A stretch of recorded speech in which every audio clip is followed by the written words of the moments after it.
Entre todos, podemos entender las consecuencias del neoliberalismo, defender juntos los derechos adquiridos, luchar contra el apagón informativo de los grandes medios y buscar un país justo, inclusivo y soberano para nuestros hijos y generaciones siguientes. Entre todos, hagamos realidad líquida el programa de Resistiendo con Aguante, Almirante Brown. Un grupo heterogéneo de trabajadores, amas de casa, jubilados, militantes y profesionales de distintas áreas que, más allá de las redes sociales, interactúa cara a cara. Sumate, la realidad se te puede escurrir entre las manos, o pensarla y hacer algo. Si todos hacemos algo por el otro, el país en el que vivimos será mucho mejor.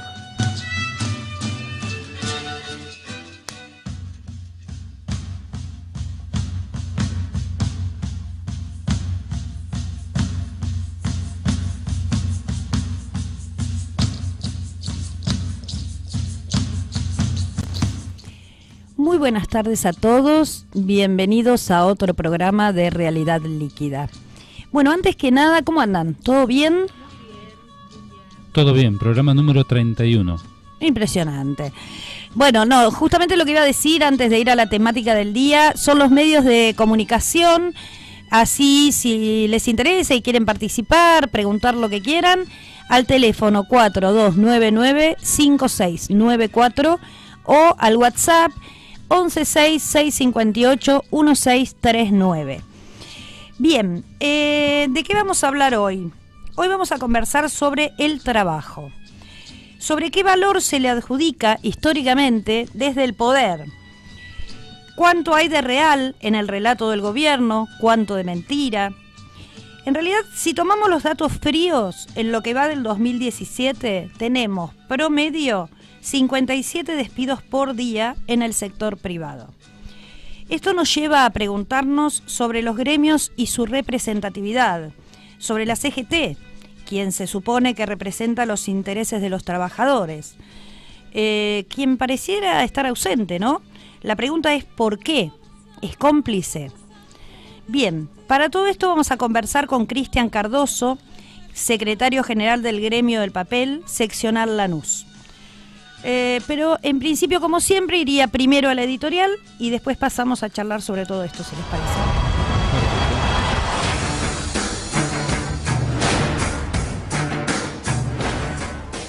Todas las mañanas sale a laburar. Se levanta tempranito para no andar a las corridas. De su viejo no heredó plata, pero sí esta costumbre. Sabe a qué hora pasa el colectivo y casi puede adivinar quién lo maneja. Labura 8 horas y cuando se puede, se queda unas horas más para sumar unos pesos extras. Podría conseguir un trabajo en el que si gana más, pero ya saldrá, suele decirse para sí. A veces piensa que la rutina es una parte suya, tanto como lo son sus brazos y sus piernas. Pero esa rutina lo ayuda a pagar sus cuentas, esa tarjeta que nunca baja, la luz que este mes vino un montón, la comida de la familia y de vez en cuando algo de ropa para el pibe. Pero esa lógica, simple y compleja, pequeña y enorme a la vez, repetitiva como latido de corazón, un día la pierde. Ese trabajo ya no está, ese sueldo ya no está. Cuando me paguen la indemnización voy a tirar un par de meses. ¿Y después qué? Piensa. Pero no hay tiempo de pensar. Hay que salir a buscar laburo. Al fin y al cabo es lo único que sabe hacer.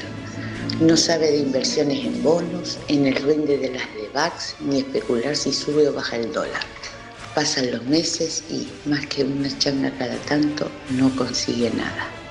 Caminando recordará algo que le dijo su viejo, ese que no le dejó una casa como herencia, pero sí unos cuantos consejos. En las malas no hay amigos por todos lados, y los parientes, esos que no te eligieron como amigo, te van a bancar 1, 2 o 3 meses. Parece que nos atacara una sordera repentina, como si una granada les hubiera estallado al lado. Aunque no es de llorar, tiene unas ganas tremendas. no descifra si es tristeza, bronca, impotencia o una mezcla explosiva de las tres.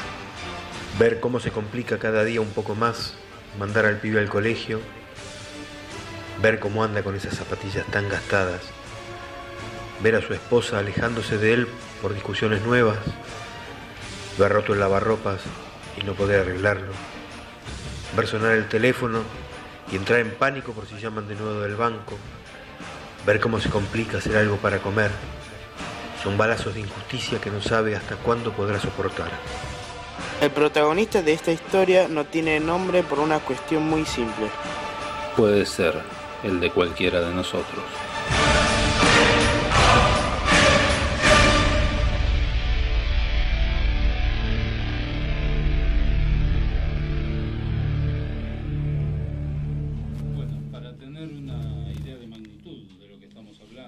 Hacer referencia a que en la última semana hubo en el orden de 1050 despidos. Para tener justamente esa idea de magnitud, en nuestra zona del Almirante Brown son 1000 familias desocupadas, afectadas por esa desocupación. Es decir que en tu manzana estarías desocupado vos y toda tu manzana, y además las 24 manzanas circundantes a la que vos ocupás también estarían residiendo desocupados. Esta es la idea de magnitud que hay que tomar para pensar la virulencia de lo que estamos hablando. Sí, a esto de los despidos yo le sumaría la precarización del trabajo, ¿no? La famosa flexibilidad o flexibilización. Bueno, bienvenido Cristian, acá está nuestro invitado y acá te enganchamos justamente con esta pregunta. ¿Cómo ves vos, qué reflexión te merece esto de la cantidad de despidos, la precariedad, la flexibilización laboral que estamos viviendo? Bueno, en primer lugar, buenas noches a todos. Agradecerle la invitación y espero ser útil para usted y para todos los oyentes de la radio, ¿no? Muchísimas gracias, sin dudas. Gracias. Contanos ahora un poquito, ¿qué opinás vos de lo que se está viviendo en esto, lo que nosotros llamamos crisis laboral? La verdad que desde hace un año y medio más o menos se viene cada vez peor la situación laboral en los establecimientos. Yo represento el gremio del papel. Es una actividad, si bien no son de sueldos altos, pero la incidencia en la importación de papel hizo que tengamos despido, y en estos últimos 6 meses se agudizó un poco más que nada con el tema de las suspensiones, reducción de horario, que también influye en el sueldo del trabajador, ¿no?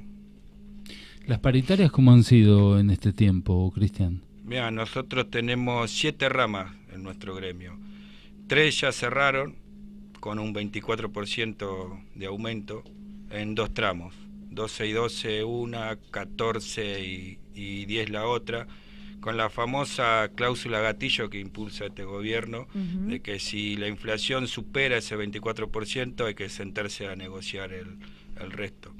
La realidad es que no sabemos si realmente, llegado ese momento, vamos a poder reabrir las paritarias, porque hoy tenemos la traba con la rama fabricación, que es la rama madre, para que ustedes tengan una idea, que son de las famosas pasteras, que en su momento hubo problemas.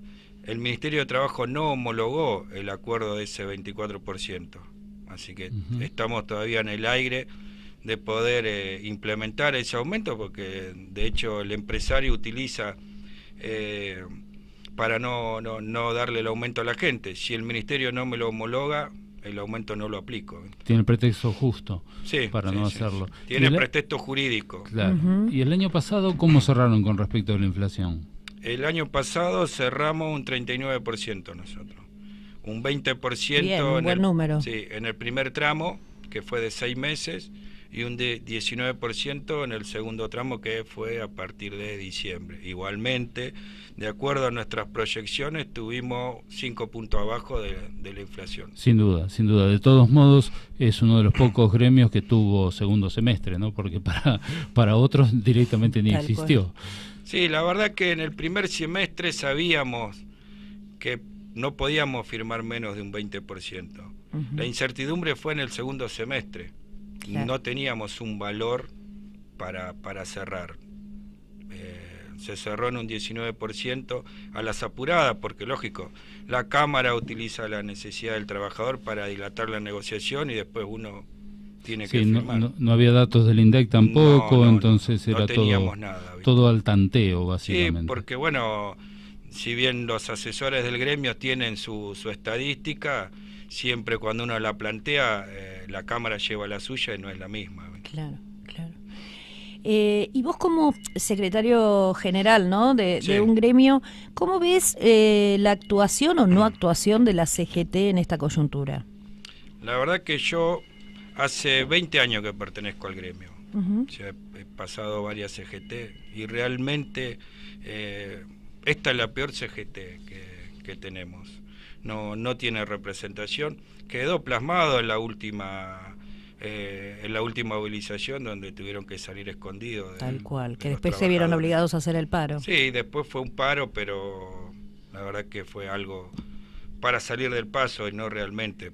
Hoy tenemos representantes que son empresarios, no que son sindicalistas, ¿no? ¿Y qué recurso tenemos nosotros, los laburantes, ¿no? El trabajador, para presionar a esta CGT o para hacer que actúen, porque se supone que están ahí para nuestra defensa?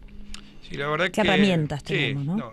Y la única herramienta hoy es poder hablar con las bases, ¿no es cierto? Que cada secretario general zonal pueda hablar con sus delegados de fábrica y decirle realmente cuál es la importancia.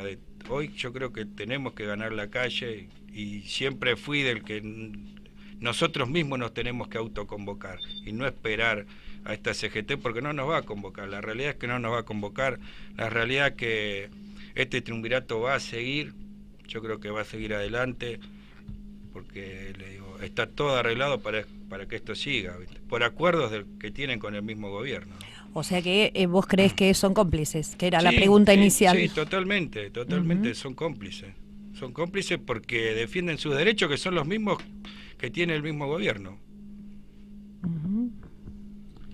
Sí, con respecto al tema de la productividad que tanto habla el presidente y que parece que para él la única variable a ajustar en ese sentido sería el salario de los trabajadores. ¿Cómo se preparan los sindicatos para afrontar esta discusión en relación a la productividad? Mirá, nosotros se nos complica mucho el tema de la productividad. Yo te puedo decir, te puedo comparar el 2015 con el 2016, hubo un 30% menos de producción. Del 2016 a la fecha hubo un 60% menos de producción. Si hacemos un replanteo, hoy las empresas están produciendo un 60, un 70% menos de hace 4 años atrás. Entonces, es difícil hablar de productividad cuando está todo en caída libre, más por el tema de la importación de papel. O sea, hay una subocupación de la capacidad instalada, la importación ocupa gran parte del mercado, satisface gran parte de la demanda, y en ese ambiente se habla de llamar a nuevas inversiones. Esto está ocurriendo en todos los rubros, no solamente en el papel, aparentemente. Con lo que alguien venga a invertir en un país que no tiene mercado, que no tiene capacidad de consumo, parece bastante loco, ¿no? La realidad es que si esperamos una inversión y del gremio nuestro, es casi lógico. Acá nadie va a venir a invertir a Argentina, menos en el gremio, en el papel, cuando el 80% del producto viene de afuera, ¿no? En algún momento, fuera de micrófono, hablábamos y vos hacías comentarios de algunas empresas que se han ayornado, que se han robotizado de alguna manera y que sus capacidades de producción se han multiplicado de manera importante. ¿Cómo ha impactado eso en la competencia y en la participación que tienen del mercado las distintas fábricas? La verdad que yo creo que en ese sentido nosotros como gremio deberíamos plantearnos en algún momento la reparación o la modificación de los convenios colectivos de trabajo de acuerdo al avance de la tecnología, ¿no? Hoy no muchas, sino la mayoría de las empresas han tecnificado y eso significa pérdida de puestos de trabajo. Y la realidad es que el compañero que es despedido no tiene posibilidad de acceso a un nuevo trabajo, y el que queda no queda mejor. O sea, la rentabilidad que la empresa hoy gana más, se la queda el empresario, no es que la reparte con los trabajadores, ¿no? Yo creo que deberíamos nosotros impulsar algún proyecto donde podamos exigirle al empresario, ¿no es cierto?, que mejore de acuerdo a su producción. Debemos tener una discusión de convenio colectivo de acuerdo a la producción que hace el empresario, ¿no? ¿Y cuáles son los mecanismos, Cristian, para lograr eso? Y como te decía, ¿viste?, tenemos que tener una discusión seria. No solo hablo del gremio del papel, sino todos los gremios. Una discusión seria de paritaria, de poder ser partícipe de la producción de la empresa, de la ganancia. Es hacer respetar la Constitución. Sí, claro, pero yo te escucho y me parece hasta utópico, digo, ¿no? En este contexto donde pareciera que estamos con un gobierno donde apuesta a todo lo contrario, pareciera un sueño plantear eso hoy. Sí, la verdad que sí, pero bueno, nosotros tenemos esa idea de poder modificar. Para poder modificar todo esto, yo creo que debe haber un recambio generacional en el gremio, en el sindicalismo.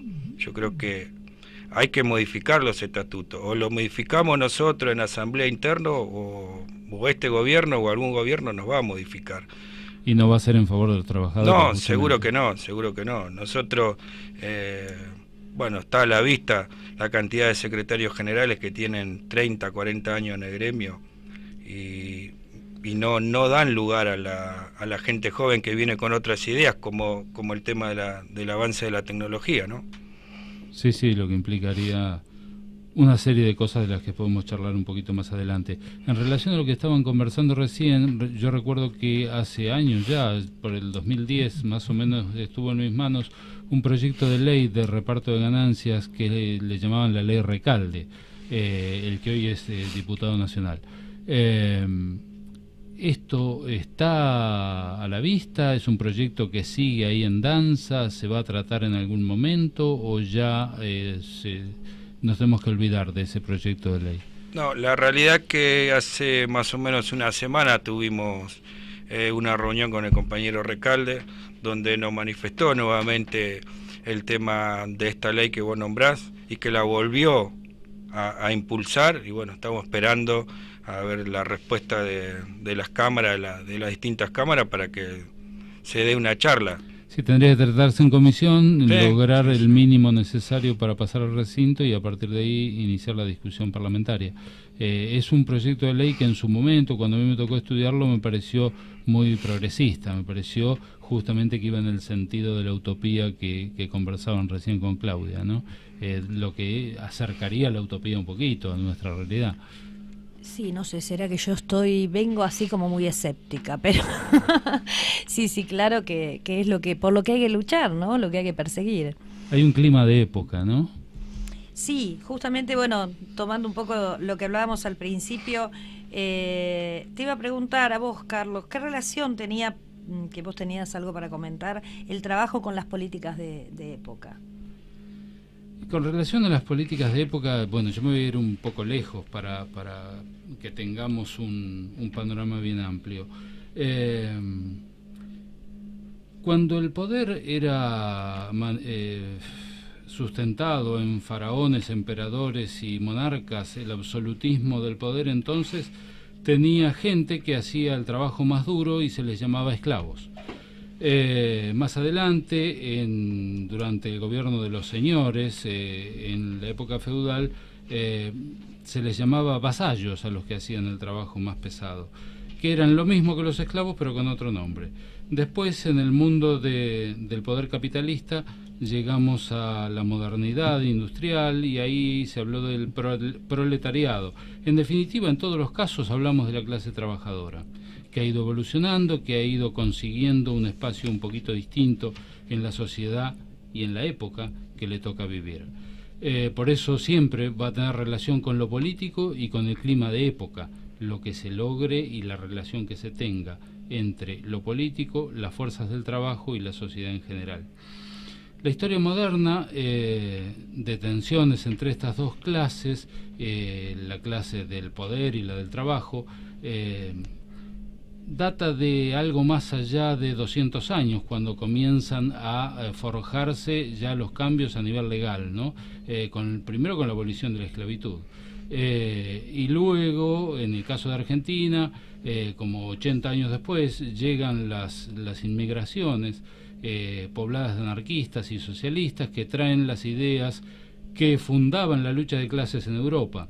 Así se comienza a tomar forma nuestra propia lucha, se empiezan a utilizar algunos recursos distintos como la imprenta para hacer pequeños volantes, pequeños periódicos, informarse y formarse, y se comienza a hablar de sindicatos. La lucha conlleva enfrentamientos dolorosos desde principios del siglo pasado con la huelga, por ejemplo, de inquilinos que reprime el coronel Falcón, el alzamiento en Santa Cruz, conocido como la Patagonia Rebelde, en 1920-1921, estoy tomando los hitos más representativos o conocidos, y posteriormente, o paralelamente, más o menos en el mismo tiempo, la gran represión que tuvo entre 300 a 700 muertos, que fue la segunda represión que hace el coronel Falcón, jefe de policía entonces, cuando la huelga de la Semana Trágica en los talleres Bacena. Desde esas luchas hasta hoy se vienen conquistando derechos que ahora se quieren volver a poner en discusión, a flexibilizar, dicen con un eufemismo. Quizás yo diría sería quitar la palabra más adecuada, quitar derechos sociales y derechos humanos que provienen de ese largo y doloroso camino por el derecho al trabajo y la dignidad de los trabajadores.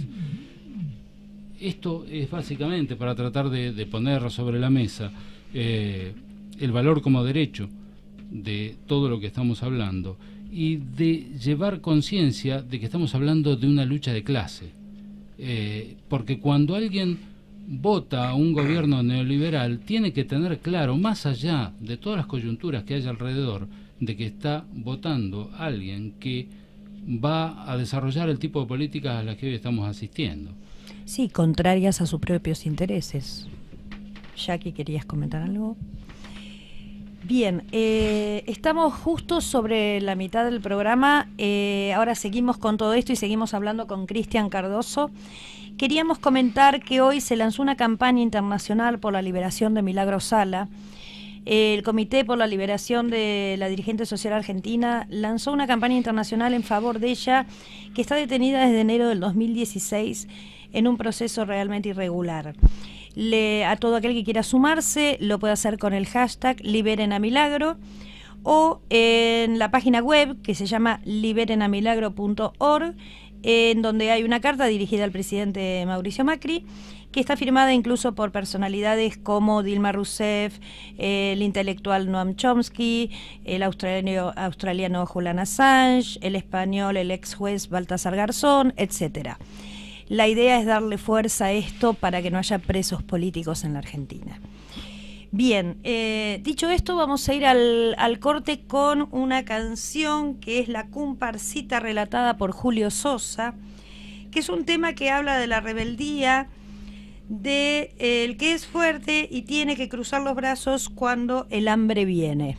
Un tangazo. Y bueno, al corte publicitario. Vamos a la música.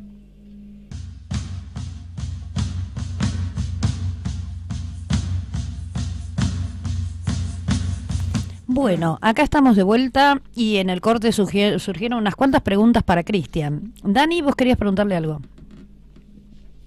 Sí, con respecto a las bases, ¿no? ¿Hay algún tipo de movimiento, de alteración del status quo con respecto a la actual dirigencia de la CGT y los distintos gremios? ¿Se nota el inconformismo? ¿Hay algún tipo de movilización?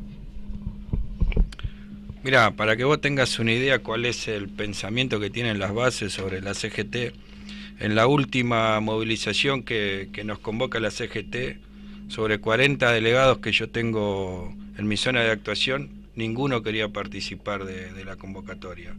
Pero no porque no querían ser parte del reclamo, no querían participar porque no se sentían representados por la gente que lo convocaba. Claro, por ellos. Por ellos, es el descreimiento que hay sobre la dirigencia sindical que hoy tenemos, ¿no? ¿Y no hay elementos orgánicos para modificar eso? La verdad que, como yo comentaba a principio, ¿no? Creo que tenemos que tener un cambio en los estatutos sindicales. Estamos impulsando eso. De hecho, en el gremio, yo, que asumí la Secretaría General en diciembre, voy a modificar mi estatuto social, donde hay que ponerle límites. Hay que poner límites a los secretarios generales. Creemos que si nosotros empezamos a hacerlo de acá, en algún momento tiene que llegar arriba, ¿viste? O sea, ese cambio generacional se debe dar, ¿viste? Hoy no tenemos un líder, no hay un líder que convoque al movimiento obrero. Es un camino lento, largo, muy lento, y de hormiguita, ¿no? Sí, es muy lento porque, bueno, sabemos como la forma de pensar que tienen, ¿me entendés? Entonces es muy difícil porque cuando uno viene con ideas nuevas, vienes con otros pensamientos, sos un revolucionario que no sos afín a ellos, ¿no? Porque la verdad que son sindicalistas de oficina, como yo le digo. Sí, además convengamos que sabemos que son lo que vulgarmente se dice pesos pesados, o sea, también hay que ir contra esa estructura, ¿no? No, seguro, cada vez se hace más difícil, pero la verdad que yo tengo mucha fe de que se va a dar el cambio, ¿viste? Y vamos a trabajar para eso, ¿no? Parte de la disconformidad creo que se vio en Córdoba durante las semanas anteriores con el paro de la UTA y bueno, hubo una movida bastante importante y quedó muy claro, se manifestó por todos los medios la disconformidad de las bases con respecto de la CGT en particular y algunos dirigentes intermedios. También quedó claro que en el caso de la UTA en particular hay una suerte de intervención al gremio de Córdoba, la UTA Córdoba, que la están utilizando para desmovilizar al sindicato. Algo parecido puede estar ocurriendo hoy con el sindicato de canillitas, Clau. Que vos... Sí, justamente iba a dar esa noticia que bueno, fue una noticia de hoy, muy fresquita, que han intervenido el gremio de canillitas y desplazaron a Omar Plaini, que era su secretario general.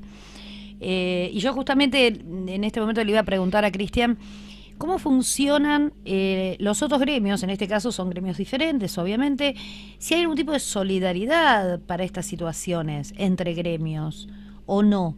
No, la verdad que no, porque bueno, cada uno es independiente y tiene su estatuto, ¿viste? No. Sabemos del avance del gobierno hacia los gremios. Porque, claramente esto es un avance, lo que pasó hoy, por eso pregunto, ¿no? Sí, sabemos del avance, pero no. Por el momento yo no te puedo decir de que entre gremios haya una suerte de acompañamiento, de ser solidario. Por ahora yo no tengo ninguna noticia sobre ese tema. Pareciera ser que parte del cambio debería operar en ese sentido, ¿no? En la medida que hubiera solidaridad entre los distintos gremios, seguramente la fuerza sería mayor y esta situación de que el liderazgo pareciera estar adormecido o vendido, ¿sí? También forma parte de no recibir la presión suficiente desde las bases, que mientras estén divididas a este nivel, obviamente no van a tener la fuerza necesaria como para poder operar en este tipo de situaciones, ¿no? Muchos avances está habiendo sobre los gremios y creo que esto se va a seguir acentuando en tanto y en cuanto la modificación de los estatutos que vos comentabas antes no sea tomado por los sindicatos rápidamente, hagan su conversión rápida, lo más rápido que se pueda, para no ser intervenidos, porque de alguna manera lo que está ocurriendo hoy con el gremio de Plaini es que el Ministerio de Trabajo lo interviene y va a operar sobre ese gremio hasta desarticularlo o hacerlo responder a los intereses que al gobierno le conviene. Con una CGT cómplice, no nos olvidemos, no es un dato menor, ¿no? O sea que estos gremios están absolutamente solos en esta discusión, entre comillas. Un dato que queríamos dar, que me corre un poquito del tema, Carlos, con respecto a las pensiones de discapacidad era, ¿no? Sí, esto es información al margen del tema que estamos tratando, pero un tema que es necesario aclararlo porque el gobierno opera y los medios de comunicación son funcionales, los medios concentrados, a mentir, directamente mentir. Se habla de 170.000 beneficios sociales que se dieron de baja durante el gobierno anterior como una forma de disculpa de la aberración que ha hecho este gobierno con el tema de todos los beneficios sociales que puso en discusión. En conversación, Ana Dones, que es representante de la Red por los Derechos de las Personas con Discapacidad, en charla decía con Néstor Espósito de Radio del Plata, aclaraba que es verdad que se han dado de baja 170.000 beneficios, como dice el gobierno, pero lo que no dice el gobierno es qué pasó con esos 170.000 beneficios. El 68% de esos casos pasaron a tener beneficio jubilatorio directamente, o sea, dejaron de ser pensiones o beneficios sociales para ser jubilados, mediante los distintos mecanismos que operaron durante el gobierno anterior. El 18% se suspendieron porque fueron gente que logró ocuparse. De alguna manera, sean monotributistas, consiguieron trabajo, de alguna manera lograron ocuparse, entonces dejan de percibir el beneficio. Y el resto fallecieron. O sea que no se dio de baja ningún beneficio desprotegiendo a la gente salvajemente como lo que está ocurriendo ahora. Estamos hablando del gobierno anterior. El gobierno anterior hizo esto y fue dando las bajas cuando correspondían, sin desproteger a la gente, brindando entonces beneficios de jubilación. A aquellos que consiguieron trabajo obviamente se les dejó de pagar este beneficio, y a los que fallecieron como corresponde el beneficio se da de baja. Sí, esto un poco para contrarrestar el discurso del gobierno, ¿no? Que cuando se salió a decir la barbaridad que estaban haciendo con el tema de los discapacitados, como siempre el primer argumento es la pesada herencia y lo que hizo el gobierno anterior, y se agarraron de esto, ¿no? De que el gobierno anterior también había eliminado pensiones por discapacidad. Y la idea es demostrar que esto no fue así. Y hay que hacer la salvedad o aclarar que este gobierno empezó en enero a dar de baja pensiones por discapacidad, que no se enteró todo el mundo ahora porque fue tan grosero lo que hicieron, que la gente salió a pelear. Pero desde enero que están dando de baja pensiones por discapacidad, no me acuerdo exactamente números, pero es entre 73.000 y 83.000 pensiones menos ya. Sí, que además dijeron que esto se iba a retrotraer, y cosa que no sucedió todavía. Pero justamente yo iba a retomar este tema para preguntarle a Cristian, tomando una parte de lo que se dijo de entrada, tal vez más a título personal que gremial. ¿Cómo ves vos el discurso justamente del gobierno, el relato del gobierno con respecto al trabajo, que uno lo escucha decir al presidente todos los días que se está generando trabajo, que vamos bien, con la realidad que ustedes viven? No, la realidad es que el discurso del gobierno es totalmente adverso a la realidad que está atravesando el gremio. No hay creaciones de fuente de trabajo, o sea, nosotros tenemos un control mensual sobre el ingreso o el egreso de trabajadores, y en este año y medio no hemos tenido creación de fuente de trabajo. Al contrario, hubo reducción de puestos de trabajo, y máquina que el trabajador es despedido es máquina que se le pone en desuso y no. Máquina que se apaga. Se apaga, sí, máquina que se apaga, que se deja de producir. Esa es la realidad. Con lo cual uno podría interpretar que es un relato mentiroso. Sí, totalmente mentiroso. Del gobierno. Sí. Con la realidad, totalmente mentiroso.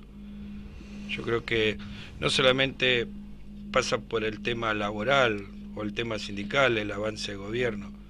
Yo quiero hacer una mención también sobre el avance de la salud, de las obras sociales sindicales, que el gobierno también está avanzando sobre ese tema, ¿no? Había un proyecto, no sé si ustedes lo manejaban, te iba a preguntar, de poder sacar el PAMI y devolver a los gremios todos sus afiliados. Hay algunos gremios que el compañero cuando se jubila puede seguir. Hay otros gremios, como en el caso nuestro, cuando el compañero se jubila, va a PAMI.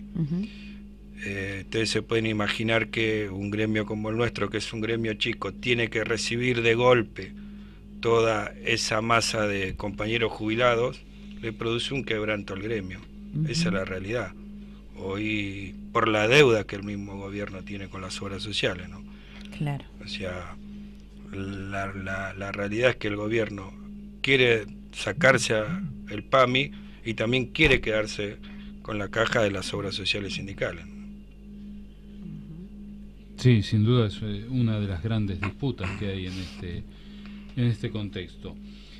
Así como hablábamos de la necesidad de modificar estatutos y de anticiparse a que el gobierno tome la iniciativa, intervenga y promueva los cambios que le convienen a ellos, ¿qué otros cambios serían necesarios promover, digamos, puertas adentro de los sindicatos para estar en mejores condiciones? Porque el mundo va a seguir avanzando, la tecnología va a seguir avanzando, el mercado va a seguir avanzando, y así como se dejaron de fabricar las tablas de lavar, que yo las alcancé a conocer porque tengo algunas canas, a manos de los lavarropas, por ejemplo, también el papel va en decaimiento en su uso, y así tantas otras actividades, ¿no? Todo esto exige a una reconversión, pero las reconversiones tienen que ser programadas, tienen que tener tiempo, digamos, para ser pensadas y desarrollar la ingeniería, la capacitación y todo lo inherente a desarrollarse.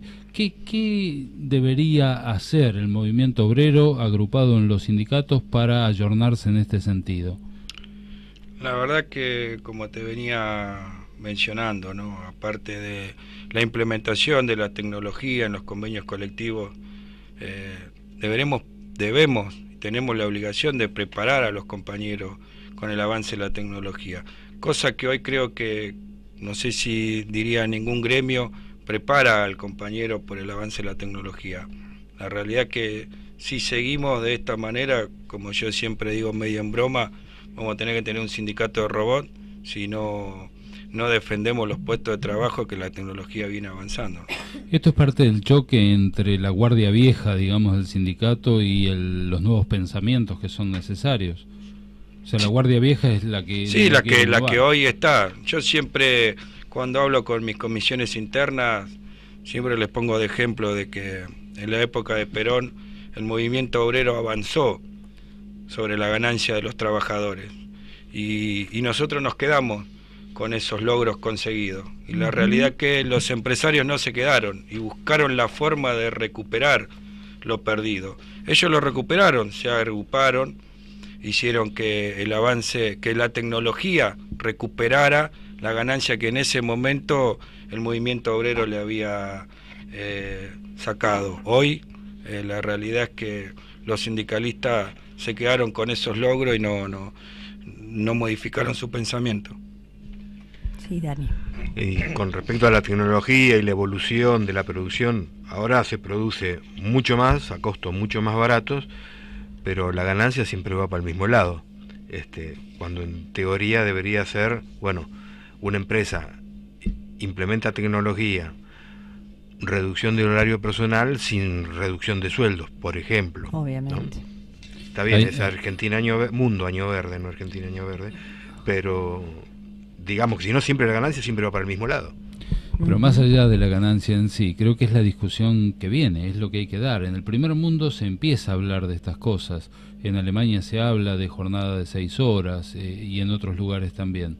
Básicamente es hablar de la redistribución de la riqueza, de distribuir la riqueza de una manera diferente, para que haya paz social, para que las sociedades puedan avanzar en forma armónica.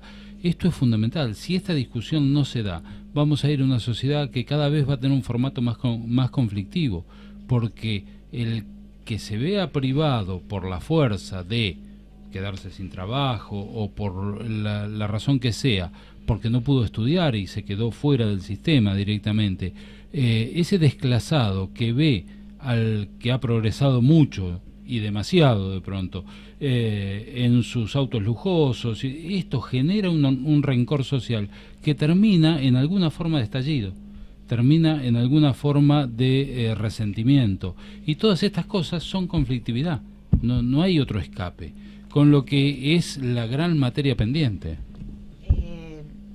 Es una materia pendiente, pero no sé cómo va a cambiar. Ayer hubo elecciones primarias en Chile, y otra vez la derecha chilena es la que tiene la mayoría. De este modo no veo cómo vaya a cambiar. Sin duda, esta es la lucha de clases a la que hacía referencia en el bloque anterior, ¿no? Es la lucha de clases donde pareciera ser que gran parte de los que pertenecen a nuestra clase, la clase trabajadora, votan en contra de sus propios intereses.